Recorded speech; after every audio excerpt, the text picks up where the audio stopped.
Mummy पानी ला रही हूँ। इस जन्म में ले आओगी? पिछले 1 घंटे से चीख रही हूँ मैं। उठकर ले नहीं सकती तुम?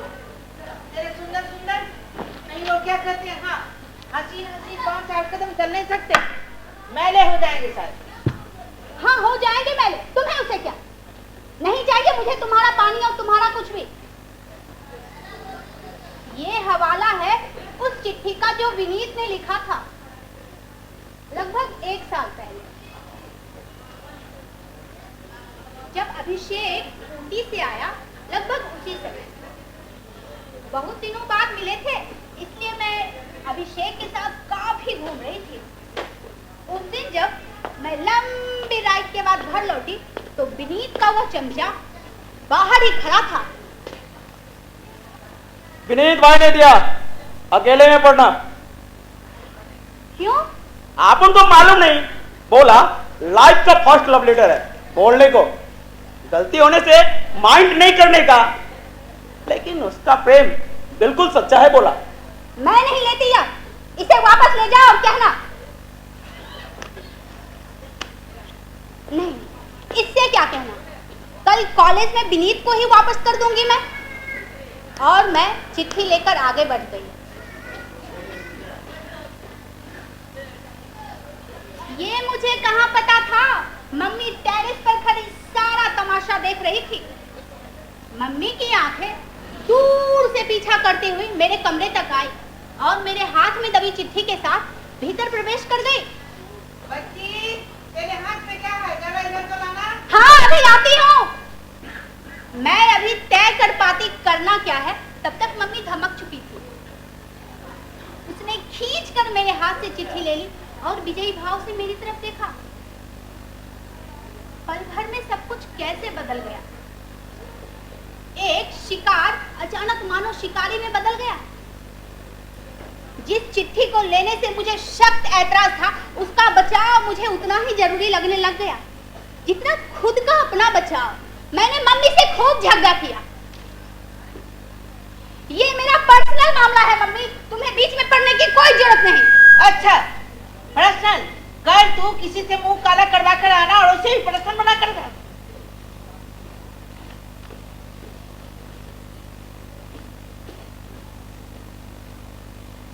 किसी पत्थर की मूरत से मोहब्बत का इरादा। आपके पांव देखे, इसे जमीन पर मत। घिन आती है मुझे इन संवादों से, अपनी मम्मी की प्रतिक्रियाओं से और शायद अपने आप से भी।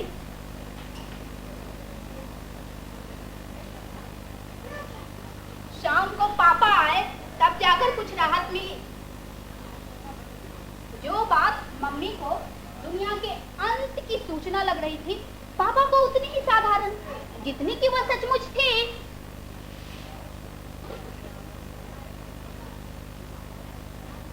मेरे बालों में उंगलियां फेरते हुए पापा ने वो सारी बातें जान ली जिन्हें बताने के लिए मैं कब से बेचैन चल रही थी और जिन्हें एक बार कह देने भर से मन पूरी तरह शांत हो गया। लेकिन आज पापा को भी क्या हो गया? सुबह से उनकी शक्ल भी देखने को नहीं मिली है। मम्मी ने मुझे बताया, सुबह सुबह मुझे बिस्तर से उठाकर बताया कि वही हुआ जिनका उन्हें डर था। आखिरकार मैंने उनकी नाक कटवा ही दी। अखबार छोड़ गई है ये पढ़ने के लिए, नाक कटी तो कैसे? आपन का नाम अर्पित सरकार। आपन सर्वोदय में 10वीं क्लास में पढ़ता। मैंने काली को बताया कि अभिषेक का मर्डर आपन ने किया, जो सच है। वह साला अपने आप को तोप समझता था। बार बार मना करने पर भी लतिका को लाइन देता ही रहा। आपन ने दादा से बोला, दादा वो लड़की अच्छी नहीं है, एक साथ दो को घुमाती है और बुल्लू दादा तो दीवाना है उसका। अब मैं क्या करूं? परसों दोपहर में दादा ने मुझे बुलाया और मुझसे कहा, ए पितू लतिका नहीं मिलेगी तो मैं जी नहीं पाऊंगा। तू चाहे मुझे मार डाल या अभिषेक को खत्म कर दे। मैंने दादा से बोला, एक पिस्तौल का बंदोबस्त कर दो, मैं उसे खत्म कर दूंगा। दादा ने बोला, कहा करेगा? मैंने कहा, जहां जी में आएगा वही मारूंगा उसे, इसमें इतना सोचने का क्या है? दादा ने बोला, बेवकूफ, मर्डर करनी है, कोई चने नहीं फांकना है। मैं तुझे एक अच्छा जगह बताता हूं। फिर दादा ने जो जगह बताया मैंने वहीं पे मारा उसे। फिर एक रोज उसे चिट्ठी दी जाती, मैं खुद उसे देकर आता हूं। पहले तो नखरे करती है, फिर रख लेती है और बाद में चिट्ठी वापस कर दी जाती है दादा को। दादा खून का घुट पी कर रहता। फिर वो लड़की मिलना जुलना कम कर दी और एक नए मुल्ले को चारा डालने लगा। कैसा लगेगा? बर्दाश्त होगा? ठीक घिन आती है मुझे। रोज मिलती है, घूमने जाती है, फिल्में देखती है, अपने पैसों से देखती है, किसी के बाप के पैसों से नहीं देखती। विनीत के साथ घूमने भर से मैं उसकी कोई प्राइवेट प्रॉपर्टी हो गई जैसे। गुस्सा तो अपने ऊपर भी आता है। कैसे कैसे लोगों से दोस्ती की मैंने। सन की, बेवकूफ, घमंडी और शायद खूनी भी। शायद क्या, इस बात में तो कोई शक ही नहीं कि अर्पित ने जो भी किया विनीत के कहने पर किया होगा। लेकिन इस कहानी में मैं कहां आती हूं? पापा का फोन आया था थोड़ी देर पहले। उन्होंने मुझे बताया इंस्पेक्टर आने वाला है मुझसे पूछताछ करने। मम्मी कहती है मेरी वजह से इस घर में वो सब कुछ हो रहा है जो किसी शरीफ इंसान के घर में कभी नहीं होता। पर मैं पूछती हूँ किया क्या है मैंने?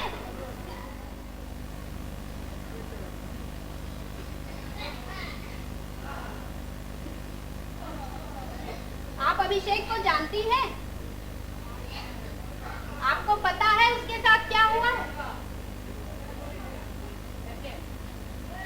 आप इस घटना के बारे में क्या जानती हैं? नहीं, पहले ये बताइए क्या रिश्ता है आपका अभिषेक के साथ? रिश्ता? रिश्ता तो कोई भी नहीं देखा जाएगा। मैं जानती हूँ उसको लंबे अरसे से। बचपन में हम लोग साथ साथ पढ़ते थे, फिर वो ऊटी चला गया बोर्डिंग स्कूल। इंटर के बाद दोबारा कॉलेज में मुलाकात हुई तो अच्छा लगा। मुझे पता है उसके साथ क्या हुआ है। उसे गोली लगी है, वो नर्सिंग होम में है और सीरियस है। अभी तक होश नहीं आया है। उसे देख देखने जाना है, पर मम्मी ने मेरा बाहर निकलना बंद कर दिया है। नहीं नहीं नहीं, ये कहने की जरूरत नहीं। शायद उसे गोली लगी है, वह नर्सिंग होम में आउट सीरियस। उफ, मैं क्यों डर रही हूँ? जैसे सचमुच मेरी वजह से अभिषेक को गोली लगी है। लेकिन क्या सचमुच मेरा इस घटना से कोई वास्ता नहीं? विनीत ने उसका खून करवाया अपने रास्ते से हटाने के लिए, उस रास्ते से जो मेरी तरफ को आता था। अगर मेरे रास्ते में ना होता तो अभिषेक पर गोली नहीं चलती। विनीत और अभिषेक उसी तरह दोस्त बने रहते जैसे बचपन में। पर बचपन में भी तो मैं थी, हमेशा विनीत और अभिषेक के साथ रहती थी।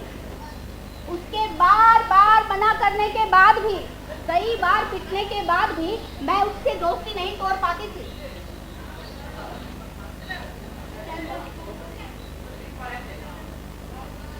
स्टैंडर्ड 2 या 3 की बात है, विनीत ने मुझे इतने जोर का चाटा मारा कि मेरी नाक से खून बहने लग गया।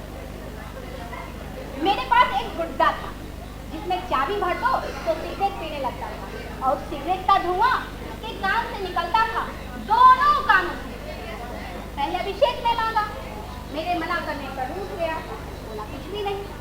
फिर विनीत के मांगने पर भी मैंने वैसे ही किया, लेकिन वो कहाँ मानता, मुझसे झगड़ा करने लगा। और जब हाथापाई में बात नहीं बनी तो मुझे खींच कर मारा। जोर का झंडा मेरे सिर में हुआ, भन की आवाज मेरे कानों में गूंज गई, और जब खून पर नजर पड़ी तब मुझे होश आया। डर के कारण मैं जोर जोर से रोने लगी। धत्ते, ये क्या सुनाने बैठ गई मैं आप लोगों को? सवाल है, क्या वास्ता है उस घटना से जो अभिषेक के साथ घटी है? सीधी सीधी बात कहूं, यही वास्ता है कि मैं... गाड़ी आई, लगता है पापा है, खिड़की से देखो।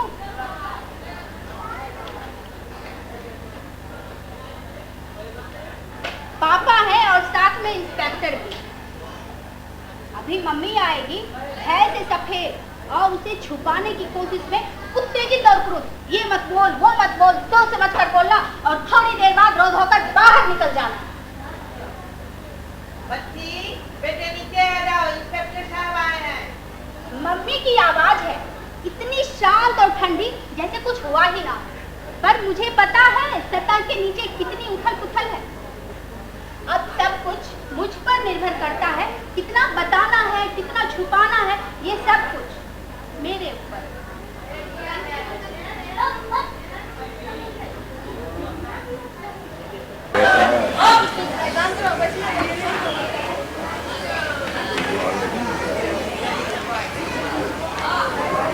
मेरी बालकनी में एक गौरैया ने घोंसला बनाया है। इसके 2 छोटे-छोटे बच्चे हैं, बहुत नरम और मुलायम। बड़ों की जगह पर सफेद धागे की तीली नजर आती है। गौरैया अपनी चोंच में दाने लेकर धीरे से उनकी चोंच में डाल डालते हैं। बड़े प्यारे बच्चे हैं, कोमल कोमल कोमल कोमल। कोमल होने का मतलब कमजोर होना नहीं है। हो गया इंटरव्यू, इंटेरोगेशन। सारी तैयारी के बावजूद भी मैं उस इंस्पेक्टर के सामने जाते ही इस तरह से डर गई कि बता नहीं सकता। मम्मी के सारे इंस्ट्रक्शंस मेरे दिमाग से बाहर हो गए, जैसे मैं अपराधी हूँ।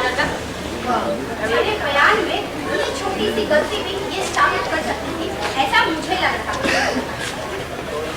वो तो पापा थे बहुत शांत और अलर्ट।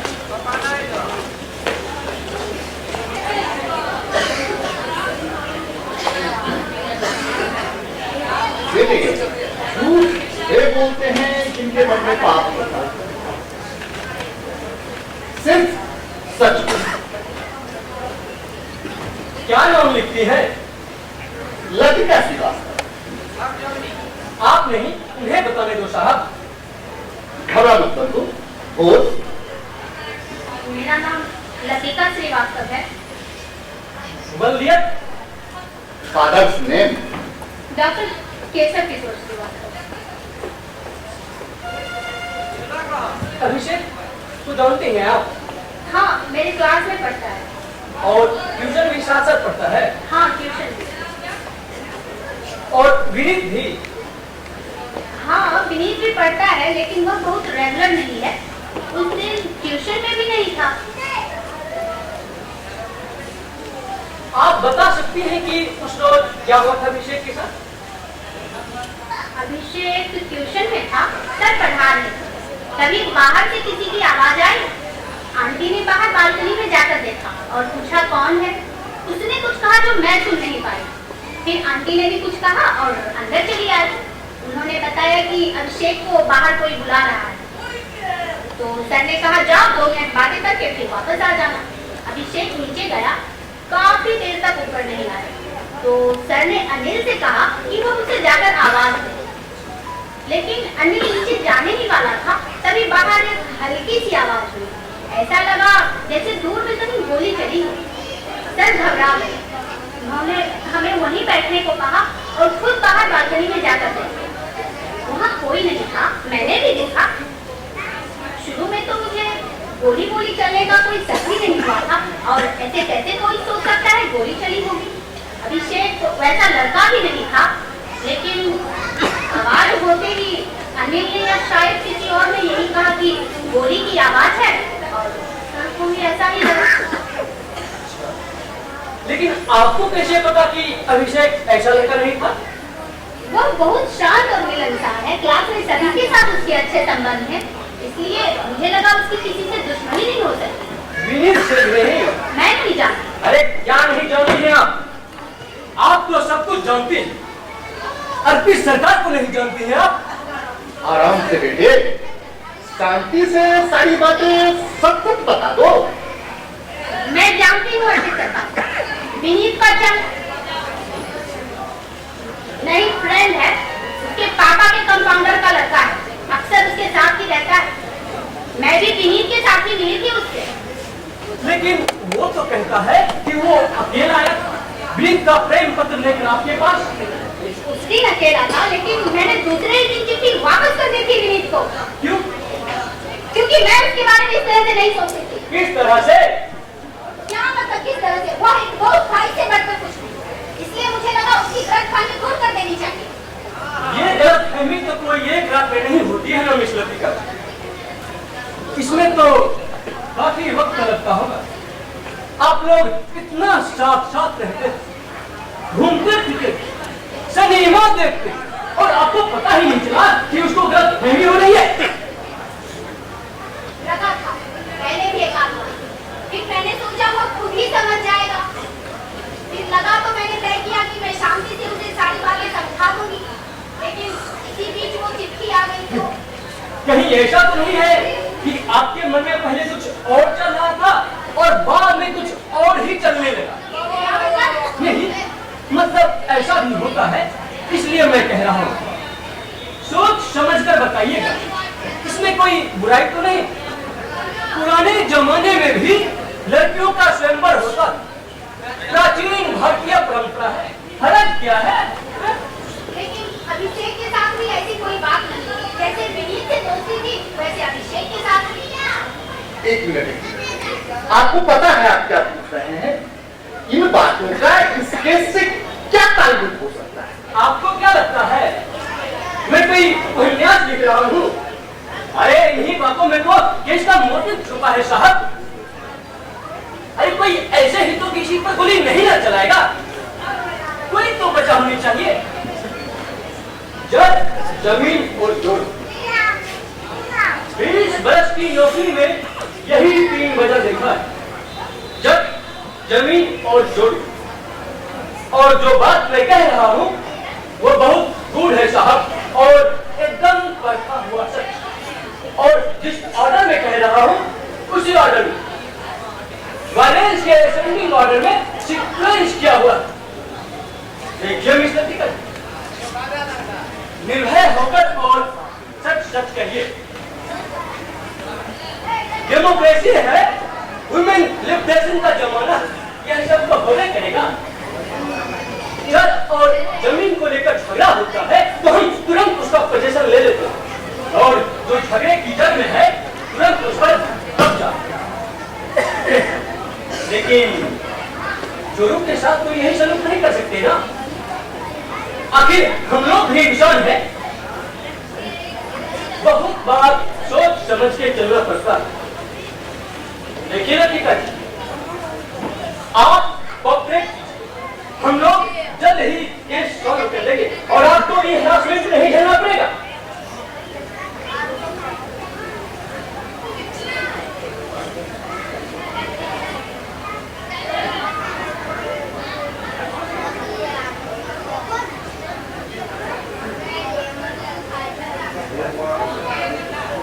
मुझे डर लग रहा है, इसके बोलने का मतलब क्या है?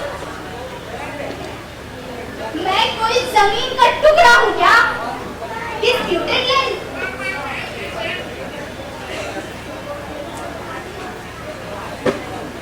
मुझे लग रहा है मेरे बोलने की ताकत खत्म हो रही है। मेरे भीतर का जीव मर रहा है धीरे धीरे और मैं एक पत्थर बनती जा रही हूँ। नहीं नहीं, ऐसे नहीं चलेगा। और कैसे कॉपरेट करूं मैं? मैंने आपको बताया ना कि नीतू और अभिषेक मेरे दोस्त हैं, साथ साथ पढ़ते हैं। मैं उन्हें पहले से जानती हूँ, इसलिए उनके साथ समय बिताती थी। और अब आप सबके साथ एक बराबर समय तो नहीं बिता सकते ना? ज्यादा क्या मतलब किसके साथ? दोनों दोस्त थे। अब उनके मन में क्या चल रहा है ये उनका प्रॉब्लम है, मेरा तो नहीं। और वैसे भी मुझे पता चला तो मैंने दोनों को बता दिया कि मैं उसके बारे में इस तरह से नहीं सोचती। दोनों तो लीजिए, बात खुल ही गई। अरे मैं न कहता था। हाँ, तो अब ये बताइए कि अभिषेक ने आपको लव लेटर कब दिया? मुझे कोई लेटर नहीं दिया था, उसने मुझसे बात की। कब? करीब 1 महीना पहले। हम लोग घूमने गए। मेरे सामने बाहर बात कर रही थी, वो कर रही थी। जो हम लोगों ने एक दिन बड़ा देखने का प्लान किया। जाना तो ही था, लेकिन संयोग कुछ ऐसा हुआ कि केवल वो और मैं भी जा सके। वहाँ किला देख के पत्नी अभिषेक ने मुझसे कहा, कैसे बताऊं कैसा लगा? अच्छा भी तो लगता है मुझे किसी को देख के। और किसे अच्छा नहीं लगेगा?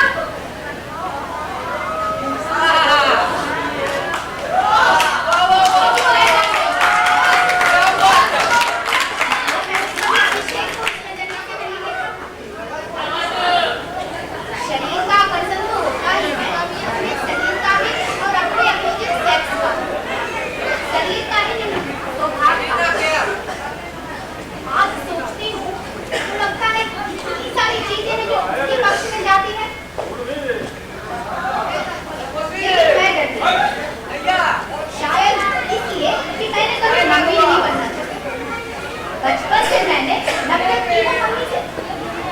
पिछले पापा की हर बात को दोहराने वाला, अपने कोई विचार नहीं, अपना कोई जीवन नहीं, जो बहस क्यों करना? मैं अमृतसर अपना कैरियर बनाना है, अपने पैरों पर खड़ा होना है। पहले एक इंसान बनना है, एक ह्यूमन बीइंग। लतिका! लतिका!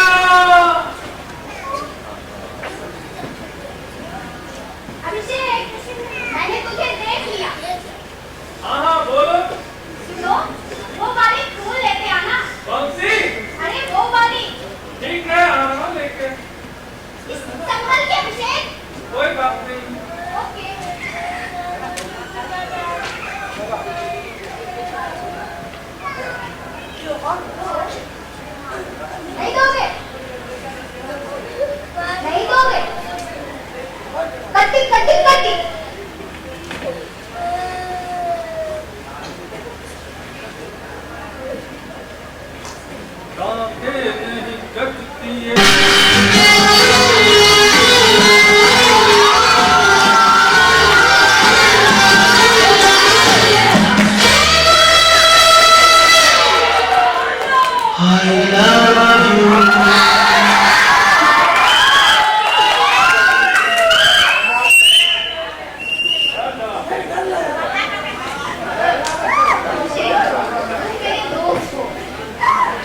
ये बताइए कि विनीत को पता था कि आप अकेली घूमने गई हैं अभिषेक के साथ?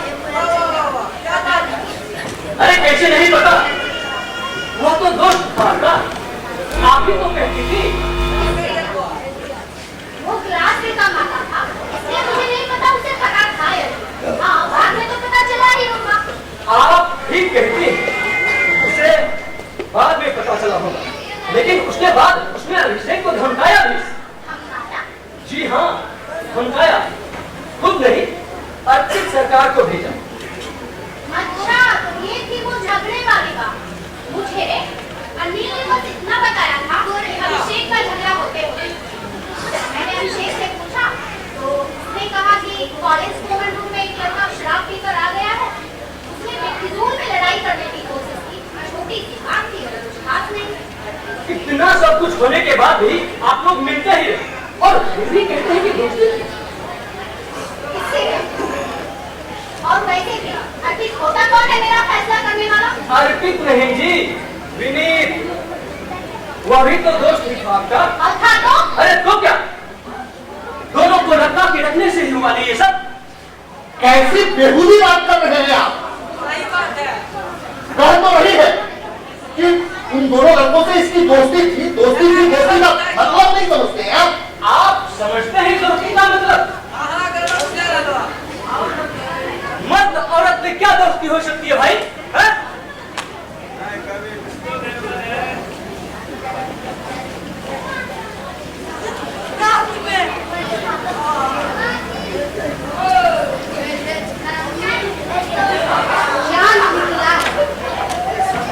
कितना प्यारा लगता है।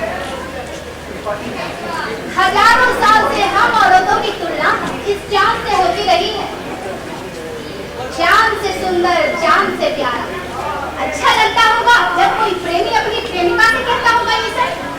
लड़के भी तो प्यारे होते हैं, उसे भी तो कहता होगा कोई चांद। पर उससे तो कोई ये भी नहीं पूछता होगा कि आपकी दोस्ती की लिमिट क्या थी।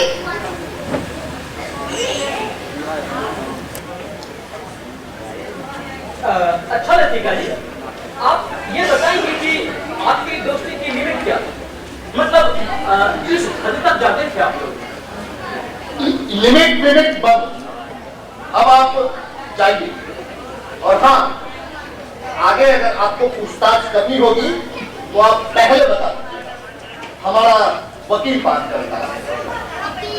और तू भी अब अपने कमरे में जा, अब किसी और से मिलने की कोई जरूरत नहीं। God knows what is in store for you.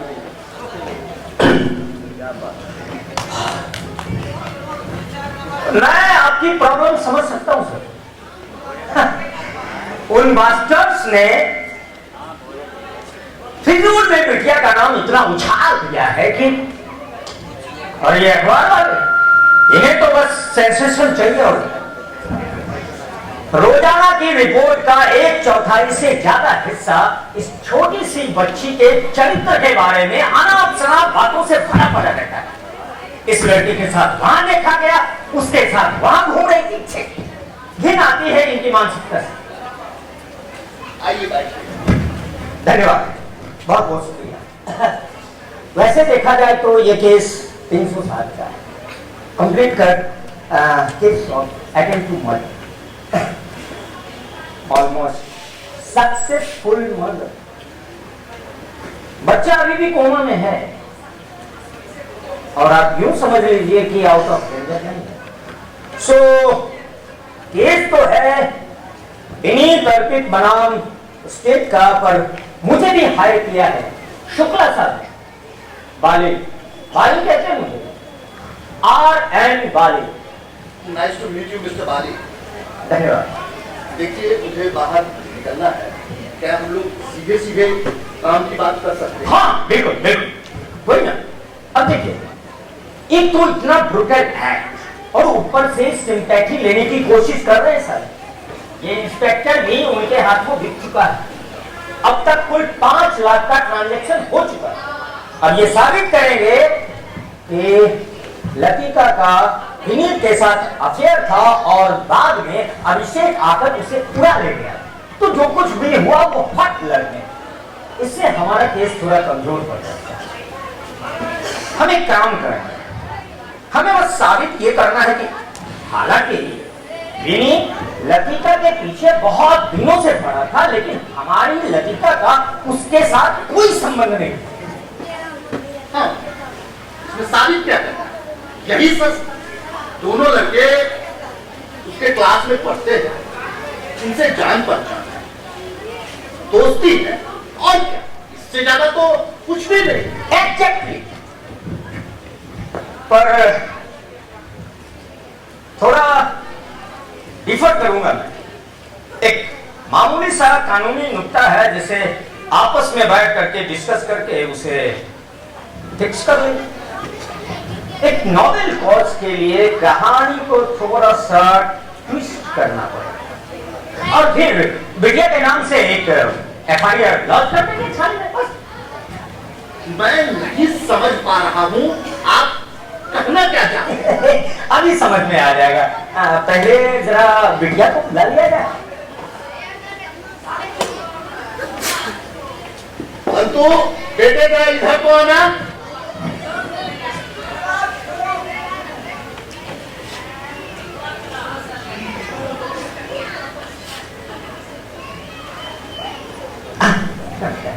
हाँ, तो यूं समझा जाए कि विपक्ष की दलील क्या है? पॉइंट नंबर 1, लतिका और विनीत आपस में प्रेम किया करते थे। ये गलत है। बिल्कुल गलत है, बिल्कुल गलत है बिटिया। ये पर डिफेंस वालों की दलील है, वरना हम सभी जानते हैं कि आपके जैसी ज़हीन लड़की का अब उसके जैसे विनीत जैसे क्रिमिनल्स के साथ आपका कोई संबंध नहीं हो सकता। तो दलील पे गौर किया जाए। पॉइंट नंबर 1, विनीत और लतिका आपस में प्रेम करते। 2, इतने में अभिषेक एडमिशन लेता है। पुराना परिचित, ज्यादा आकर्षक और ज्यादा प्राइम। 3, ये जानते हुए कि विनीत और लतिका आपस में प्रेम करती है, अभिषेक विनीत की प्रेमिका को बहलाने की कोशिश करता है और उसे कामयाब करता है। 4, पहले तो विनीत उसे समझाने की कोशिश करता है। 5, फिर अपने दोस्त को उसे धमकाने के लिए भेजता है, पहली बार फिर दूसरी बार। 6, प्रोवोकेशन इतना तगड़ा था कि दूसरी बार हॉट ब्लड में गोली चल जाती। गोली चलती है अर्पित सरकार से, विनीत से नहीं। सो विनीत तो फिर भी बेदाग और अर्पित सरकार ने जो कुछ भी किया अपने दोस्त के प्यार की रक्षा के लिए किया। सो ज्यादा से ज्यादा बढ़ते बढ़ते यही कोई 5 साल की सजा। पर जो असल मुजरिम है उसके बेदार बचने के पूरे चांसेस। अब हमारा पॉइंट,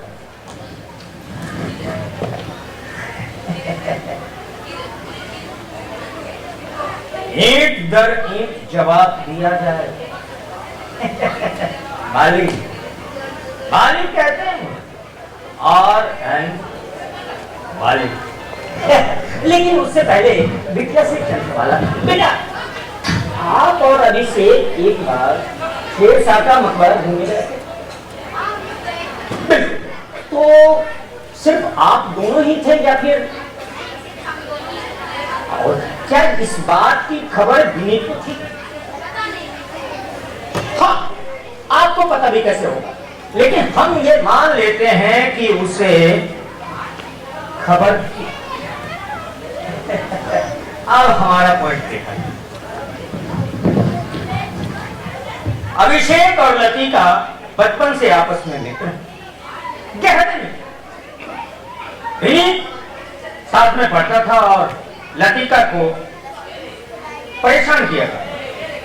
2, लंबे अरसे के बाद जब विनीत को ये खबर कि अभिषेक आए, वो घबरा गया। और जब अभिषेक आया तो पुरानी दोस्ती प्यार में बदल गई। ये बात विनीत को बर्दाश्त नहीं हुआ और वो लतिका को गाढ़े बगाढ़े ठिकाने। 30 तारीख की शाम जब लतिका और अभिषेक आपस में साथ होकर घूमने गए तो वहां विनीत अपने गुंडों के साथ आ गया। इरादा था किडनैपिंग और रेप, लेकिन अभिषेक की बहादुरी के कारण उसका इरादा कामयाब न हो सका। वो अपने मंसूबे पे फिसल हार कर लौटा हुआ विनीत मर्डर का एक फुल प्रूफ प्लान बना और उसे एक्यूट कर सकता। क्या बकवास कर रहे हैं आप? यूं ही कम किस्से गढ़े जा रहे हैं इस मासूम के खिलाफ कि आप एक कहानी और गढ़े जा रहे हैं। For a noble cause, sir, इंसानियत की रक्षा का सवाल है। एक खूंखार मुजरिम को सजा दिलाने की बात है। इंसानियत की रक्षा हमेशा हम औरतों की देह पर चढ़कर होती है क्या? हमें ऐसे किस्से कहानियों से कोई मतलब नहीं। अब आप तस्वीर ले जा सकते हैं। मिस्टर श्रीवास्तव, आपकी बेटी की इज्जत बचाने का इसके अलावा कोई दूसरा रास्ता नहीं है। अरे कैसे डिफेंड करेगी वो? इसके साथ भी दोस्ती, उसके साथ भी दोस्ती। अरे कैसे अपने मुंह छुपाएंगे आप? अब आप चलेंगे यहाँ से। जी शुक्रिया। हम तो आए थे आपकी बेटी की इज्जत बचाने, और अगर आपको नहीं चाहिए तो नहीं बचाएंगे। I will see you in the court.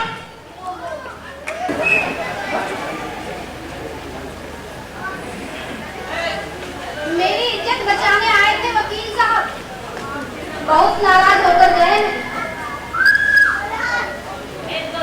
Mummy मुझे मेरे कमरे तक छोड़ने आ गुस्से में थी। शायद कहना चाहती थी बहुत कुछ, पर कुछ देर चुपचाप रहकर चली गई। पापा आए इतने परेशान मानो कुछ घंटों में कई साल बूढ़े हो गए हों। मुझे शांत करने आए हैं पापा, लेकिन मुझे लगता है शांति की जरूरत खुद उन्हें। घंटों चुपचाप बैठे रहे पापा, कुछ कहने की कोशिश में जैसे बार बार अपने शब्द या अपने विचार पर पुनर्विचार कर रहे हो। फिर मम्मी आई, इतनी परेशान और पढ़ाती हुई थी जैसे कभी कभी एक छोटा बच्चा अपने बड़ों को देखकर होते हैं ना, कुछ उसी तरह। समस्या का ज्ञान बहुत है, चिंता का सागर बहुत। पापा ने मम्मी को शांत कराते हुए कहा, लेकिन बात दरअसल मेरे लिए। परेशान नहीं होना है, दुनिया खत्म नहीं हो रही है। एक बार यह मामला खत्म हो जाए फिर हम लोग निकल लेंगे यहाँ से कहीं दूर किसी बड़े शहर में। वहीं है। क्या? यहाँ से चले जाएंगे? शहर छोड़ देंगे हमेशा के लिए? और कोई उपाय नहीं है बेटे। यहाँ रोज कोई इंस्पेक्टर या वकील आता रहेगा तुमसे इस केस के मुतालिक एक्सप्लेनेशन लेने। देखा नहीं वो वकील क्या कर रहा था? अब किस चीज की जुबान बंद करेगा? और आप पूरा नहीं चाहिए, इधर डोलने लगने से नहीं चलेगा। बच्ची को कैसे संभालती? नहीं रहने दो। अरे आप जाइए ना, बच्चों की तरह केस करने लगे।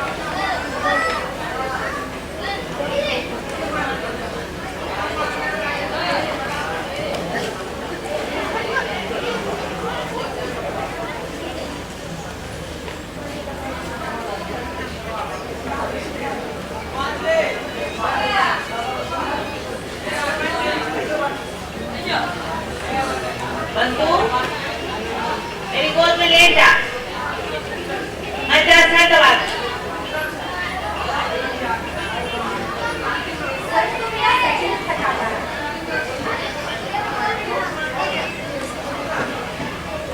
तो मुझे पापा बुलाता है, मम्मी तो बच्ची बच्ची कहती रहती है। आज मम्मी पापा की भाषा क्यों बोल रही है? बेटा पूरा मत मान क्या है? पास आ ना बेटा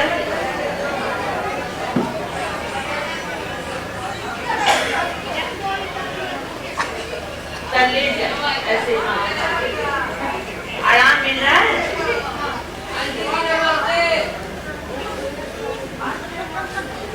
पूरा मत मान बेटा तेरे भले की चिंता है मुझे तेरे पापा को भी तेरी भी दिखा रही है पूछो ना तो पूछती हूँ बात सिर्फ मेरे तक नहीं बेटा लेकिन झूठ मत बोलना तूने कोई बुरा काम तो नहीं किया ना क्या काम माने?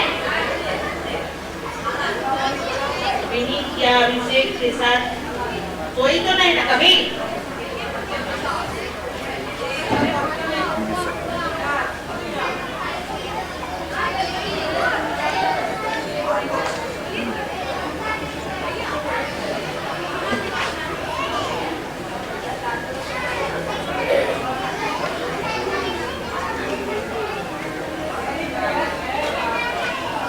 खिड़की से दिख रहा है पूरा चांद, बादलों में उलझता चलता सरकता हुआ चांद, जैसे आकाश के विस्तार में अपनी जगह तलाश रहा।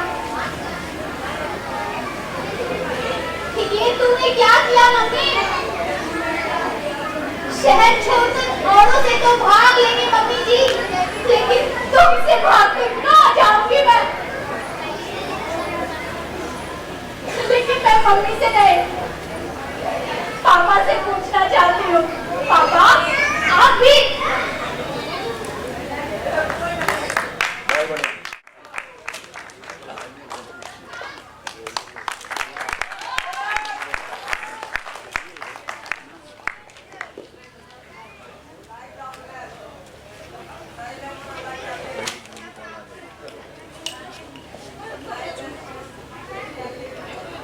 हेलो।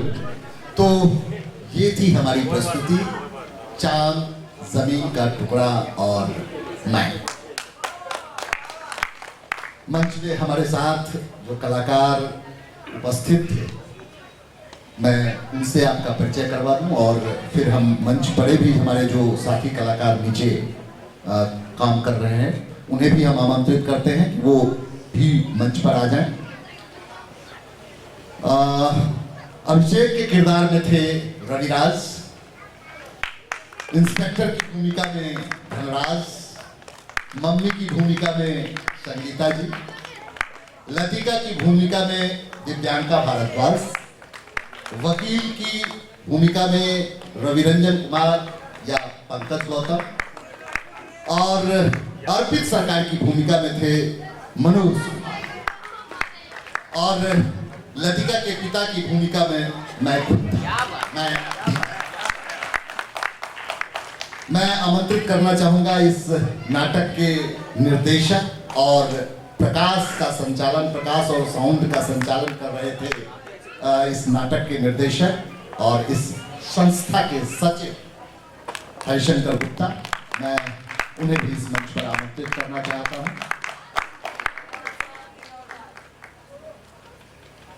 तो ये हमारी पूरी टीम थी।